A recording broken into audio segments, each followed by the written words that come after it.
Assalamualaikum warahmatullahi wabarakatuh. Ketemu lagi ya di dunia tani ya tentunya. Oke, sahabat tani. Untuk video kali ini apa yang akan dibahas yaitu tentang kelapa sawit di mana notabe itu adalah sudah keracunan atau stres. Ya, ini saya kasih tunjuk yang dulunya pernah komentar di kolom komentar, tunjukkan sawit yang stres Pak kayak apa. Nah, ya, jadi ini ya, nanti akan saya kasih tunjukkan.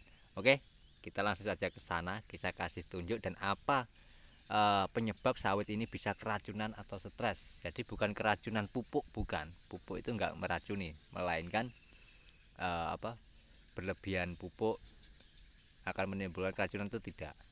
Yang ada ini loh, keracunan dari yang pernah saya jelaskan yaitu limbah limbah kelapa sawit cair. Jadi apa ya, kita terus hati-hati untuk penggunaan limbah kelapa sawit meskipun bagus, tapi dengan syarat, banyak syaratnya ya untuk penggunaan limbah kelapa sawit itu, terutama limbah kelapa sawit yang cair. Itu sangat, kalau salah mengaplikasikannya terjadinya kayak gini, stres sawitnya atau keracunan. Nah, penyebabnya apa Pak? Nah, ini saya kasih tunjuk, ini sawitnya bisa dilihat ya, sawitnya ini yang keracunan. Nah, ini nih gelap ya. Oke, nah di sini saya kasih tunjuk, ini adalah dimana tempat pengaplikasiannya. Nah, penggaliannya ini sangat dalam, makanya kenapa kok bisa keracunan, jadi stres itu loh kelapa sawitnya. Ini karena kedalamannya ini kayak kolam ikan aja ini ya, bisa dilihat di sini, ini persis kolam ikan, makanya kenapa sawitnya bisa keracunan atau stres kayak gini. Nah, oke, itu ya. Nah, cara solusinya untuk mengatasinya gimana Pak? Mau tidak mau ini akan ditimbun lagi ya, supaya nanti gimana hasilnya kalau setelah ditimbun itu akan pulih apa tidak. Ini masih bisa kalau menurut saya masih bisa dikendalikan, masih bisa. Meskipun sawit sudah segini tingginya tuh bisa dilihat ya, dari ujung sana sampai ke atas ini ya. Nah, daunnya pun kecil ya, kayak gitu tuh. Wah, daunnya aja kecil, apalagi berbuah. Pasti tidak akan berbuah, daunnya aja sudah kecil tuh.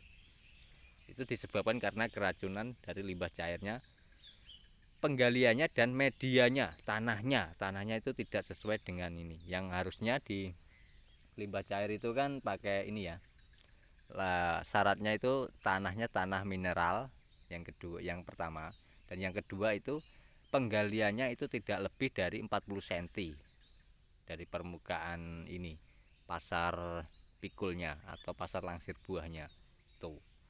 Jadi kalau berlebihan ya kayak gini jadinya sawitnya ini, bisa dilihat ngaceng semua ini, bahkan ada yang mati itu. Stres akibat keracunan dari limbah cair tuh. Jadi bukan disebabkan karena apa, ini perang kelapa sawit itu tidak ya. Oke, dari situ paham ya. Jadi ini yang saya kasih tunjukan pada teman-teman. Jadi jangan sampai nanti wah, limbah limbah cair dari kelapa sawit itu sangat bagus ya, emang bagus tapi dengan syarat yang benar. Kalau syaratnya salah ya kayak gini jadinya itu loh, mati semua ini tuh.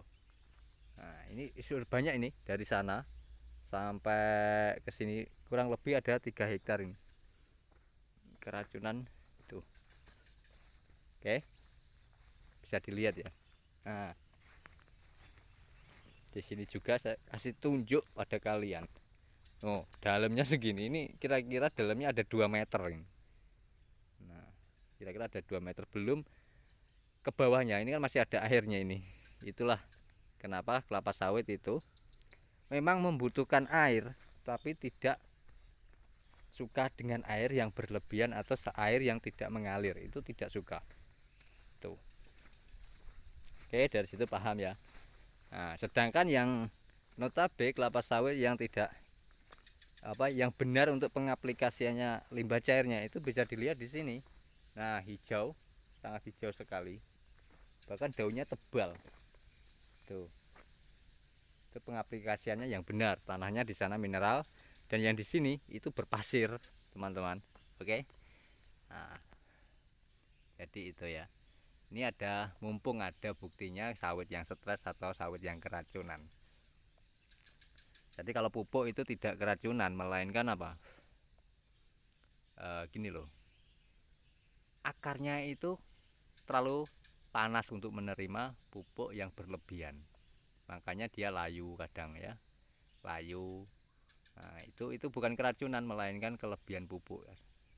Tidak keracunan pada pupuk, tidak. Tuh. Oke, semoga ini bisa dimengerti dan bisa menjadi motivasi bagi petani-petani kelapa sawit ya.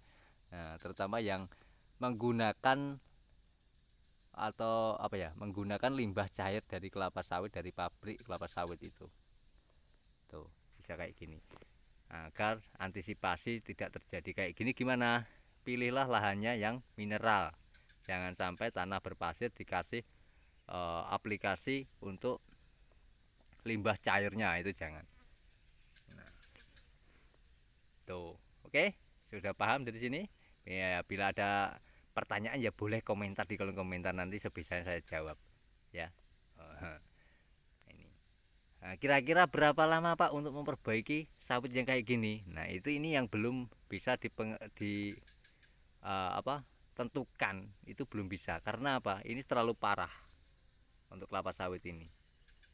Kita harus memulihkannya dulu dengan cara apa? Itu nanti ditimbun, dikembalikan, ditimbun supaya apa? Tidak ada genangan air lagi. Nah, lalu baru dipupuk dengan kimia. Tujuannya apa? Untuk merangsang akarnya. Kalau kita pakai organik ya kelamaan, keburu sudah mati ini, nanti dimakan oleh kumbang itu atasnya kalau kita pakai pupuknya organik. Tapi kita memakai kimia supaya apa? Cepat merangsang akarnya, supaya akar serap itu sudah tumbuh lagi. Penyebabnya kok limbah itu bisa membunuh atau keracunan dari kelapa sawit ini kan dari akarnya. Akar serap itu tidak bisa keluar dari ini, apa namanya? Ini loh contohnya di sini. Jadi akar itu tidak bisa timbul di permukaan ini, jadi tidak bisa bernapas. Kenapa dia bisa berkeracunan? Itu sebabnya. Oke, semoga dari sini sudah mengerti ya. Nah, seperti judul nanti, ini kelapa sawit yang keracunan, bukan karena pupuk ya, tapi melainkan karena limbah cair. Meskipun limbah cair itu adalah pupuk juga, tapi kan butuh proses untuk menjadi pupuk. Oke, semoga bisa menginspirasi bagi petani-petani kelapa sawit dan petani apapun. Yang penting kita intinya dalam poinnya apa?